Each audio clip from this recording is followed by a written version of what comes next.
We need more information on the jobs they said they were going to provide last year. Did they manage to provide them? What sectors were they in? For how long did they provide them? And I think for me, what's going to be very important is for the president to set a very clear message that he is in control of this country. The president is to implement that economic recovery plan, which is a good document.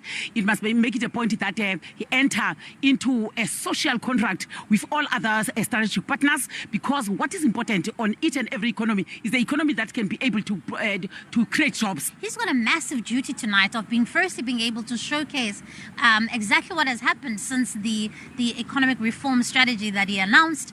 And 500 job opportunities, like the unions have said, is nothing when you've got almost 40% of South Africans unemployed, 7 out of 10 young people unemployed. And so big, bold decisions have to be made. He needs to step to the plate and actually deal with the national issues. Chief amongst them, of course, is the jobs and the economy, particularly for young people. It is to ensure that there's leadership stability and leadership consequences which take place at the executive level. And in fact, the president will be well served in the next weeks to actually reconfigure the executive in order for it to respond to the needs of our time. Whatever else the president addresses today, if it doesn't answer the simple question, what is South Africa making that the world wants? How are we creating jobs for young people? And how are we ensuring that we have a growing economy? Then everything else is a waste of time.